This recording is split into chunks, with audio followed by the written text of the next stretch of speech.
Today, we're doing the 5-day SEO download. So, starting today and the next 5 business days, I'm going to be going into some really helpful SEO stuff that I think you, as an SEO professional, or if you're a digital marketing executive or somebody else that oversees or manages SEO, you should really find this information that I'm going to be sharing with you over the next number of days really helpful. So let's jump right into it. So I'm going to start with today is Tuesday, and I'm going to be talking to you about the 6 required things every SEO program needs to run successfully. Tomorrow, I'm going to do in-house SEO challenges and really how to mitigate those. Day 3, we're going to work with either, if you're a digital marketing agency, maybe you work on the agency side, or if you are an SEO and you work with an agency, how do you deal with working with an agency? It's a different kind of a relationship, so I'm going to dig in and kind of share that with you. The day 4, we're going to do some SEO case studies. I'm going to share with you some of my best case studies and show you how I acquired skills while I was able to get these case studies, the different types of skills that you acquire over time. You know, they do say the best teacher is experience, and I got tons and tons of experience. So I can't wait to show you all of that stuff on day 4. Day 5 is SEO in 2020. Sort of like what do we need to know about SEO? Like what is exactly? This is not 2010 or even 2015. There's a lot that has changed. And so I'm going to break down the really important stuff that you need to know and pay attention to in 2020 with regards to SEO. So let's get into the 6 required things that you really need to know when it comes to building out a really successful SEO program. So this is really more the business side of SEO. I will always support and talk about tactics, meaning how do you optimize a title tag? What's the best WordPress plugin? But really, it's all minutia at the end of the day. Really what it comes down to is when you're as an independent consultant, or if you're working on the agency side, or even if you're in-house, when it comes to SEO, there is a business side to SEO. And so this is really what gets forgotten. It gets overlooked, and it never gets talked about when it comes to talking about your SEO program. If you're trying to speak to a local services like an attorney or an accounting firm, they don't know all they know about SEO is keywords and ranking. And if I search for something like my competitor, they come up and I don't. So that's really the extent to which they know about search engine optimization. It's your job as an SEO professional to really kind of help explore with them sort of the nuance of SEO and how it profitably helps their business. So we're going to get into that a little bit further, and I got a really cool example I'm going to share with you too. So 100% of every SEO program that runs successfully absolutely requires these next things that I'm going to be sharing with you. Now, there's a lot that goes involved, and of course, that is in terms of managing an SEO program. What is really required to be successful? There's tons and tons of stuff, and you could go down any number of rabbit holes to kind of explore all of those, and maybe eventually I will. But for now, we're going to talk about these 6 things. Number 1, it's the actual, what I call the art of program management.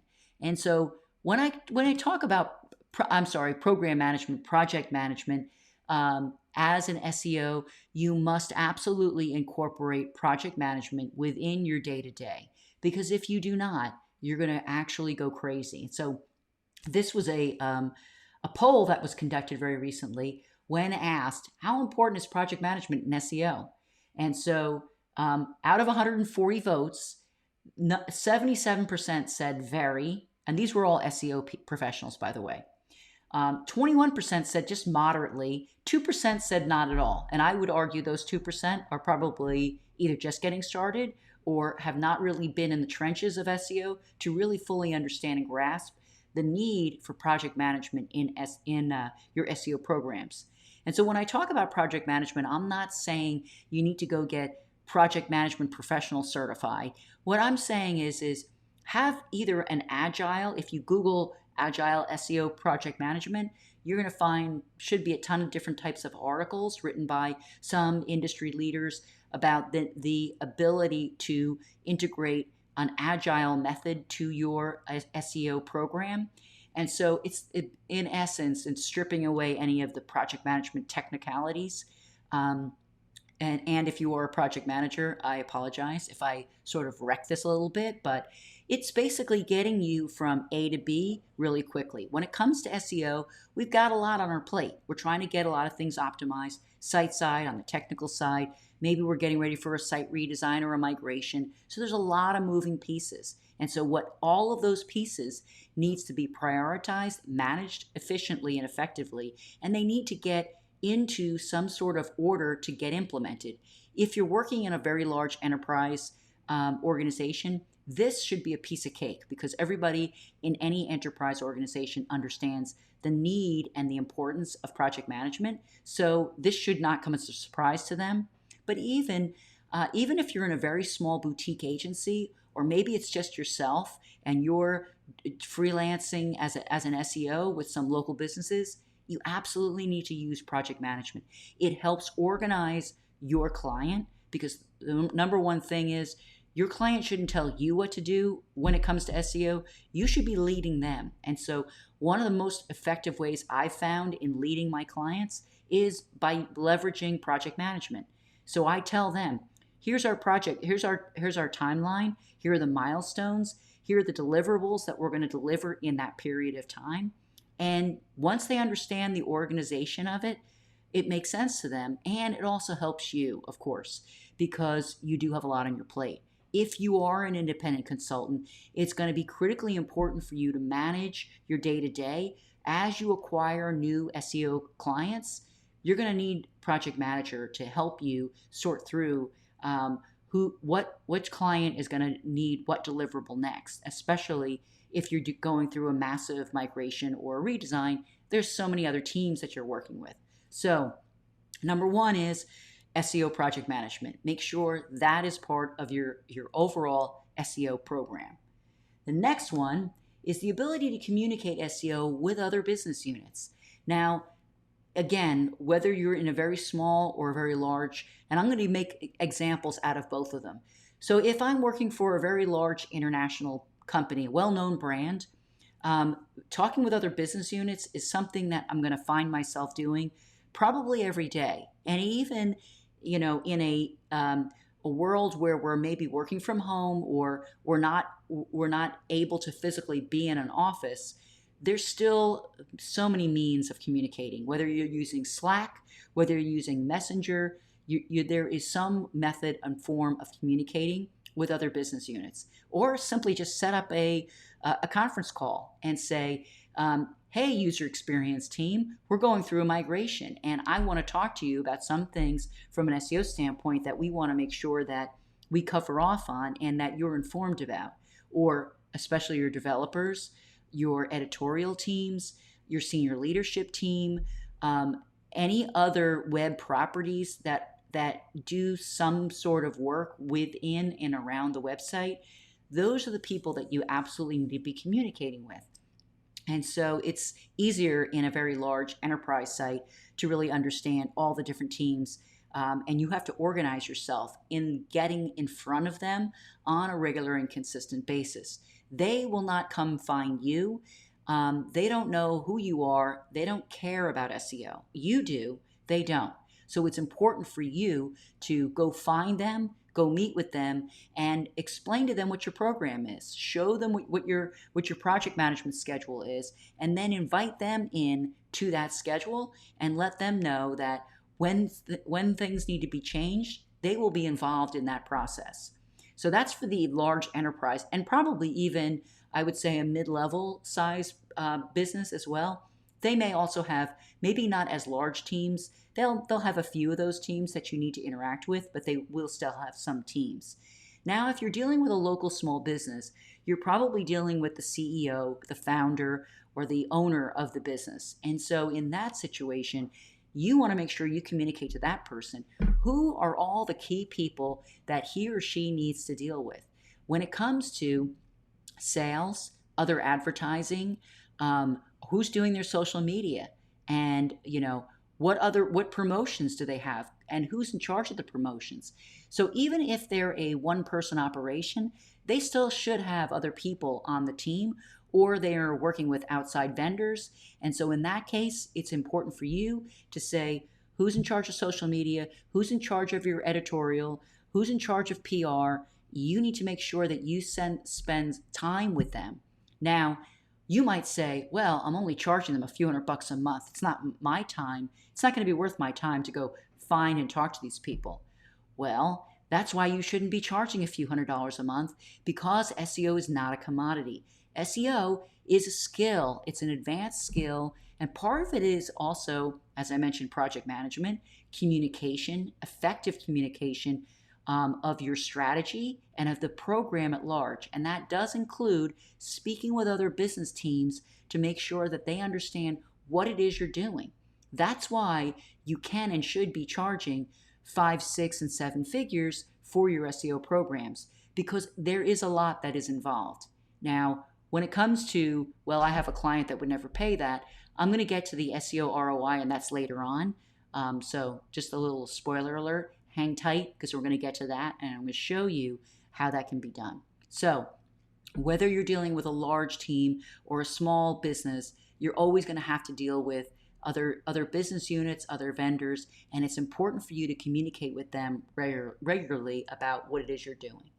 Now, the next one, as I was talking about SEO ROI, was to really help your clients understand that SEO is not dead. This is still the number one myth that gets perpetuated all over the internet, but at the end of the day, it is still the number one revenue driver when you're comparing it to other SEO or other digital marketing activities. SEO still reigns supreme. Why? Because this is still what everybody does.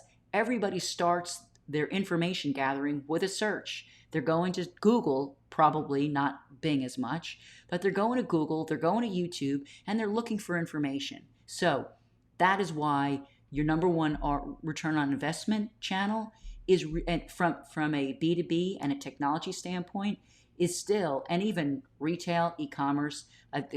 This is a Bright Edge research study that they conducted about a year or so ago. Travel and hospitality, 40%. When you compare that to social media, email marketing, etc., paid search, SEO is still the number one revenue driver.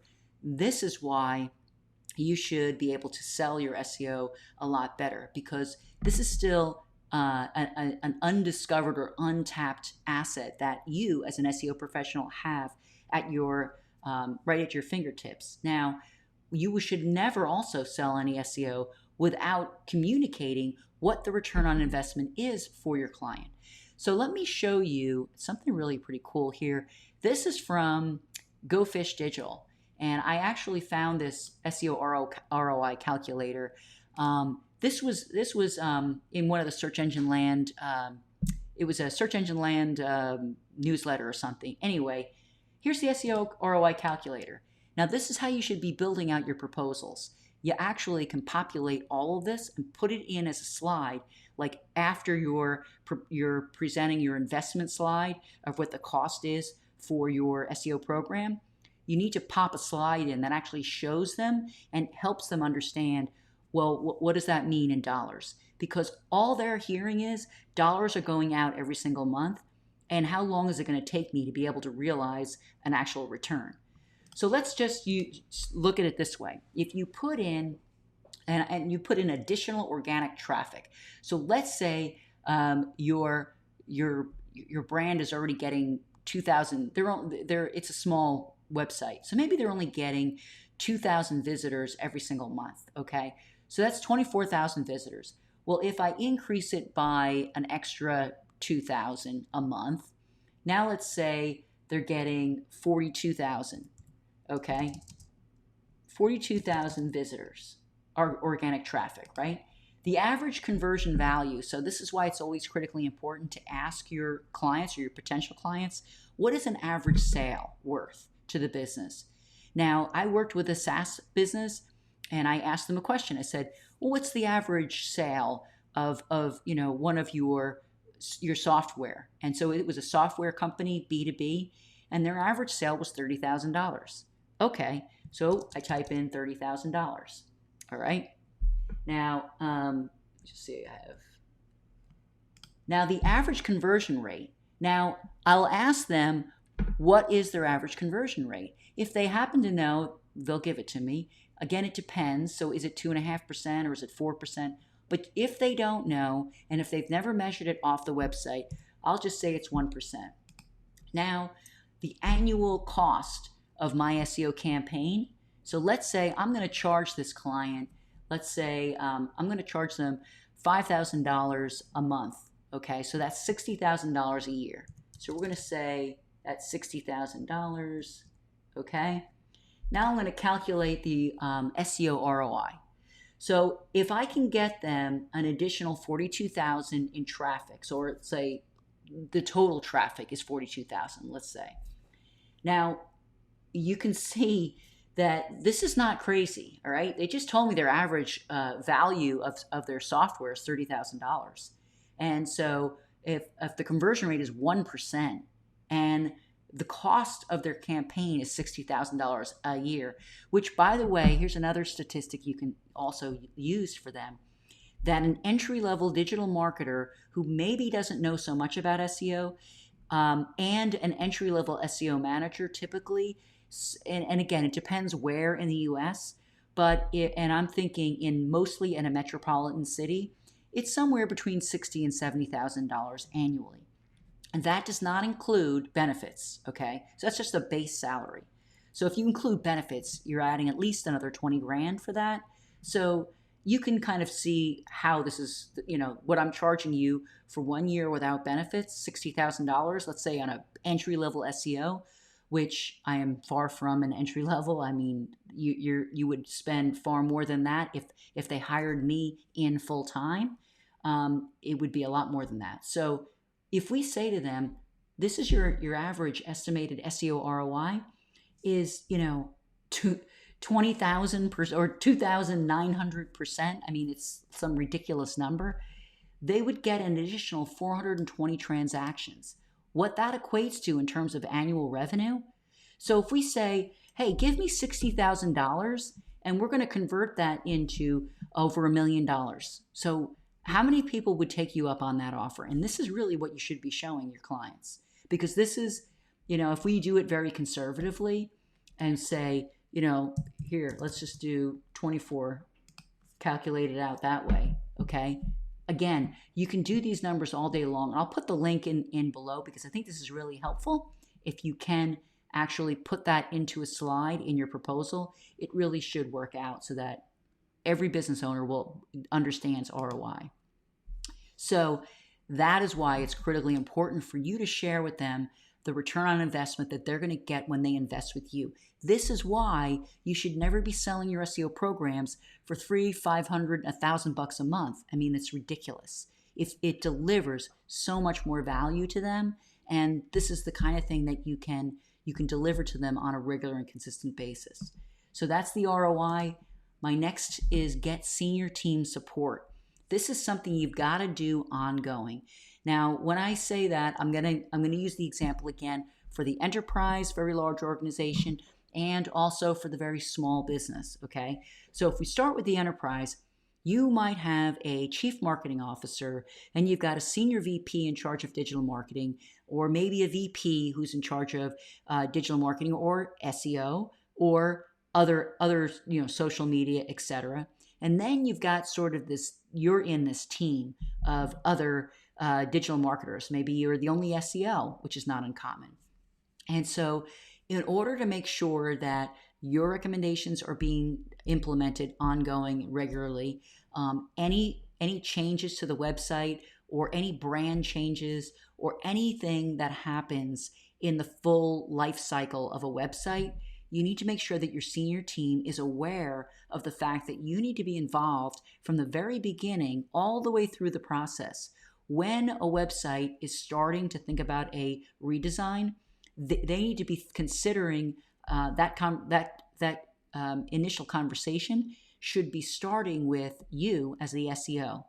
And I don't mean in the business decision of should we be doing a redesign, But what I'm referring to specifically is when the team has been assembled and it's been decided that a redesign is going to take place, you should be involved in that conversation. Many years back, I worked with Sony Electronics, and Sony was going through a massive redesign. And again, I was on the agency side at the time, but I had to explain to the senior leadership team at Sony that it was important that our agency be involved early in that process so that every one of the best practices from an SEO standpoint was integrated from the wireframing through the user experience and the design and to the navigation and the content.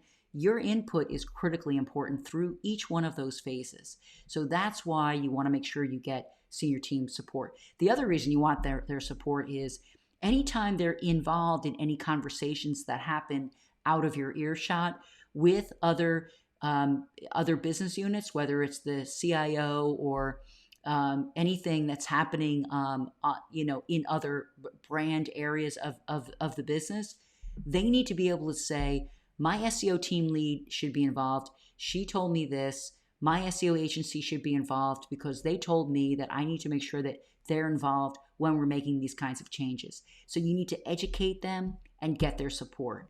The other reason why it's important for them to support you is because it's also, they need to understand what you do in your job.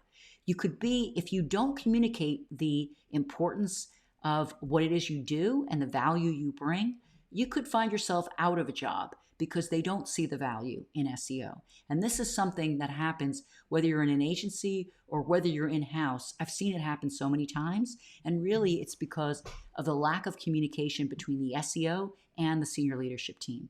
I've also recommended to some directors of SEO, you should be, at the very least, getting in front of your chief marketing officer at least once a quarter, and then showing him or her, this is what we're working on. This is what we're doing. Look at the web performance. Here's the growth. This is what they want to understand the growth. That plays into their executive level decisions from a business perspective, where the business starts their KPIs, their goals and objectives out at the beginning of the year. Your input is going to be extremely valuable. So I would definitely be in front of your senior leadership, whether it's the chief marketing officer, your chief executive officer, your senior VP. All of those people need to understand who you are, what it is you do, and what your performance looks like. Now, on a smaller scale, if you're working with a business owner, another thing that's really important is to get some time with that CEO. Again, if it's a local services business, maybe it's an accountant and he or she owns a small 3-person accounting firm. You want to get time with them because when it comes time for the contract to come up for renewal, they don't want to say, oh, this SEO program is a line item. It's costing me $60,000 a year, and I haven't seen any value, and I don't know what's going on. That's why it's important that you do not share keyword ranking reports. That's really, unless you're, again, associating with conversions and you're showing a ROI in some way, but just to throw a rank report out at them, or here's how many links we acquired, they really couldn't care less, okay? What they care about is, how is this affecting their bottom line? And so that's why it's important for you to get in front of them, show the web performance, talk to them regularly, set up monthly executive meetings with them so that you can share with them, here's the performance reporting, here's what we've done, here's what's really working well, this is not working well, and so therefore we're pivoting or we're changing. So being communicative with them on a regular and consistent basis does go a long way. Now, let's jump into the next one, which is regular and consistent SEO education, both for you and for your clients. Now, don't get lost in YouTube, which you could easily do, but you could easily get lost in some subreddit forums, like what's the best WordPress plugin? Is this or Facebook groups where you're talking incessantly about just stuff that is not helpful? You really want to kind of elevate up to who are the leaders in the SEO industry? Where can you really learn from? Now, there's a ton of different people out there, and they have a lot of really great information, but you really want to kind of zero it into like 1 or 2 publications that are reliable and trustworthy, and then just make it a point to, on a weekly basis, catch up, understand what's really happening in the industry. What's Google talking about? Has anybody run any tests? Or what's working, what's not working? Learn more on the technical side of SEO. Technical SEO is extremely important, whether you're in, especially if you're in a large enterprise environment with a content management system. And there's usually a lot of issues. And so it's really important for you to get exposed to and understand all of the really great stuff there is to learn about SEO. Just try to avoid like living there from day to day, because it's easy to stay there and just stay in learning mode and not actually getting into work mode. So you want to dedicate at least some time every week to your education. And then with your clients, again, whether you're in a large enterprise site or a small, boutique digital agency, or you're working one-on-one with a client, you want to make sure that you're educating them. And so this is easy. It does not have to be a complicated, full-out curriculum. I mean, you pick a topic they have a question about, and then you just, build out a few slides like I'm doing here, and then you just have people join your meeting. You set it up for like once a month, or even if it's every other month, for like 45 minutes with some 15 minutes of Q&A, and just say, here's number one question I get asked by every developer when it comes to SEO. They want to understand how, like hashbang, what the impacts are of hashbang. You take a topic, you do your own research, and you learn, make sure that you're well educated, and then you share it with your team. They get educated, you're educating yourself, and you're consistently being shown that you are the subject matter expert when it comes to SEO. They can come to you, and they can reliably feel comfortable coming to you. Don't ever try to make them feel like idiots because they don't know what SEO stands for. I mean, I literally had a meeting with a CEO recently, and she stopped me and asked me, what is SEO? And so I just assumed everybody knew that it was search engine optimization, but you should never assume, because you should really make sure that you're covering all your bases. You're going to talk to people with all different types of levels of education.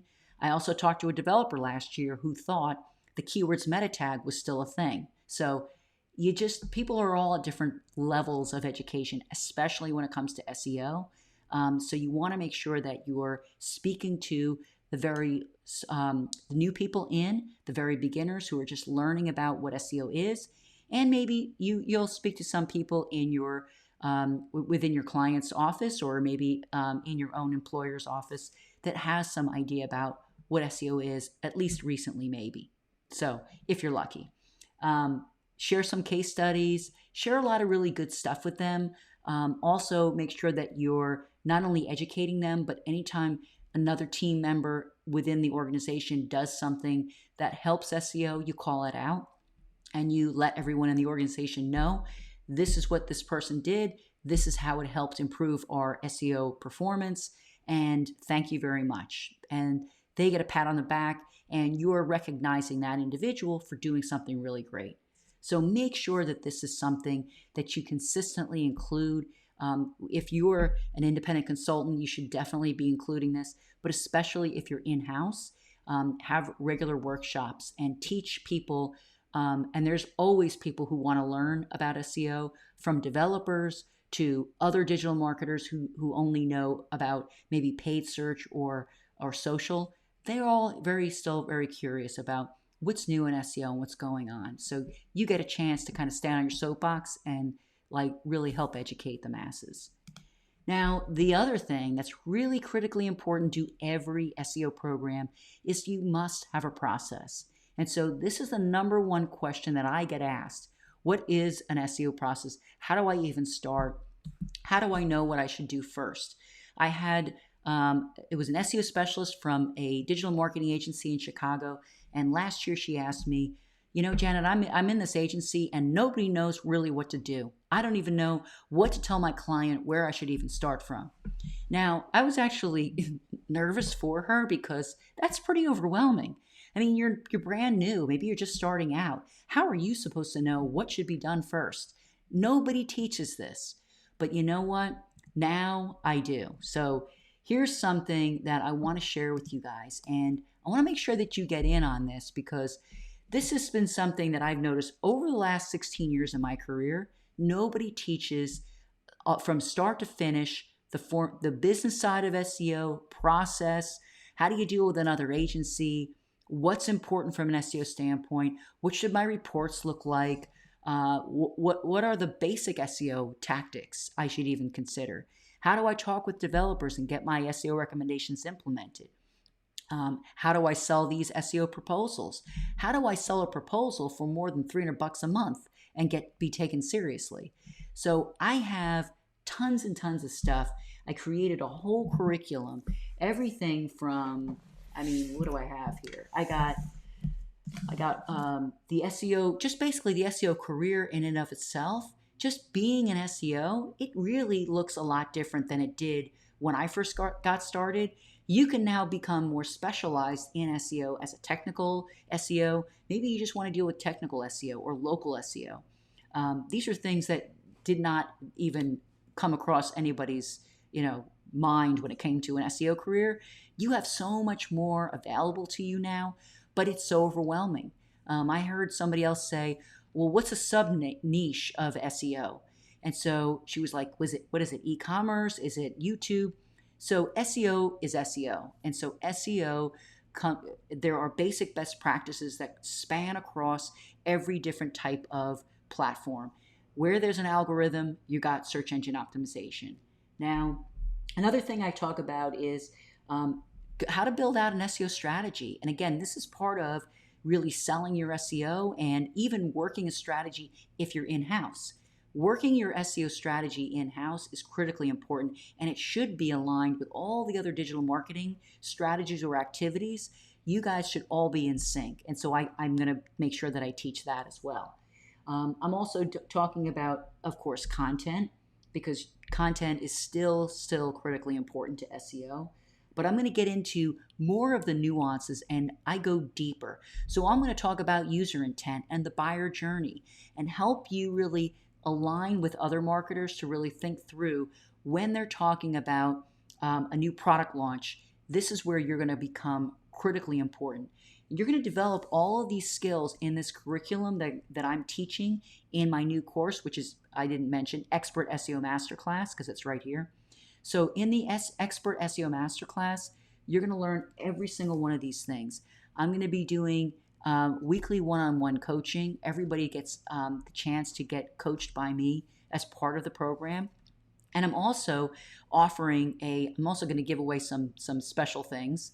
One of which, I'm not going to mention the tool, but I'm going to give you free access to your own subscription to one of the best known SEO diagnostic tools, and just as being part of this course that I'm going to be offering. So that's going to be one of them. I got a lot of other things that are really special and very unique because I haven't seen them in so many of the other SEO courses out there. I'm also going to be talking about reporting meetings, sharing your success, which I talked a little bit about. I'm going to be doing a lot of SEO bonus extra stuff, just like BS you hear about SEO and like how to tamp it down, how to advance your SEO career, what the kinds of things you should be reading, what conferences should you bother attending, what should you avoid, how to get into Google Analytics and really make sure that that's all set up properly. So this is everything comprehensively you need to launch and run a solid SEO program, whether you're in-house, whether you're an independent consultant, or whether you're on the agency side. So, because I've actually done all three of those things. So I know what it's like to be an independent consultant just starting out. That's how I started my career out. I know what it's like to be in a digital marketing agency, dealing with clients. And I had at one time 12 clients that I was managing at one time. And I think it went up to 15 or something crazy. And then I worked for a very large management consulting firm. And so that was a more international position. So I dealt with a lot of large brands and got to really understand what their challenges were. And so through all of that experience, I was able to really learn through the ability of working with these different employers. I was able to learn through those experiences, what to do, what not to do. Now I'm basically taking all of that knowledge and I'm going to be sharing it with you. So you don't need to spend the next 16 years of your life trying to figure it out. I'm going to be sharing it with you within an 8-week program. So go to expertseomasterclass.com, sign up, get on the list. If you have any questions, feel free to make a comment, and I'm going to be answering any of those. So otherwise, I'm going to see you tomorrow for day number 2, and when we're going to be talking about the in-house SEO challenges, of which there are many. So thank you guys all, and I'll talk to you tomorrow.